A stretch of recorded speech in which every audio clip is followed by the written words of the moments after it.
2014 में स्पष्ट जनादेश लेकर सत्ता में आई मोदी सरकार 2019 के चुनाव में फिर जनता की अदालत में है। बीजेपी की ओर से कुछ समय पहले तक ये दावा किया जा रहा था कि पार्टी विकास के एजेंडे पर चुनाव लड़ेगी, लेकिन जब आंकड़े सरकार के खिलाफ जाते दिखे तो बीजेपी ने भी विकास के एजेंडे से दूरी बना ली। गुजरात के मुख्यमंत्री विजय रूपाणी की नजर में तो विकास कोई मुद्दा है ही नहीं जिस पर चुनाव लड़ा जाए। क्या देश के विकास में केंद्र की मोदी सरकार फेल हो गई है? गुजरात मॉडल की बात करने वाली बीजेपी गुजरात में ही विकास की बात नहीं करेगी। बीजेपी के लिए विकास और जनता से जुड़ी योजनाएं कोई काम की नहीं है। क्या सिर्फ राष्ट्रवाद ही बीजेपी का बेड़ा पार लगाएगा?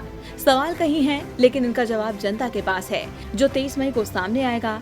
लेकिन लोकसभा चुनाव से लगभग 1.5 साल पहले 2017 के अंत में हुए गुजरात विधानसभा चुनाव की बात की जाए तो उस चुनाव में गुजरात के अंदर विकास सबसे बड़ा मुद्दा बनकर उभरा था। बीजेपी ने जहाँ इसे मुद्दा बनाया, वहीं विपक्ष ने विकास पागल हो गया है जैसे स्लोगन जारी किए।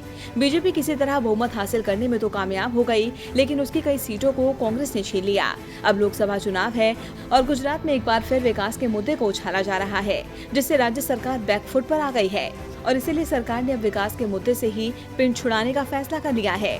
गुजरात के मुख्यमंत्री विजय रूपाणी ने आणंद में एक चुनावी रैली को संबोधित करते हुए कहा कि गुजरात में विकास कोई मुद्दा नहीं है।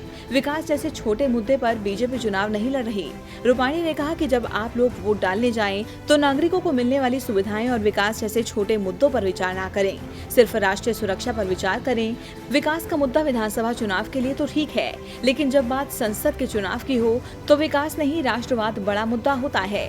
हम आपको बता दें कि तमाम एजेंसियों ने अपनी रिपोर्ट में बताया है कि देश के जीडीपी में मोदी सरकार के दौरान गिरावट आई है। सरकार के नोटबंदी के फैसले ने देश की अर्थव्यवस्था पर बुरा असर डाला। शायद इसीलिए बीजेपी के मुख्यमंत्री ये कह रहे हैं कि वो विकास और नागरिकों को मिलने वाली सुविधाओं से जुड़े मुद्दे चुनाव में नहीं उठाएंगे।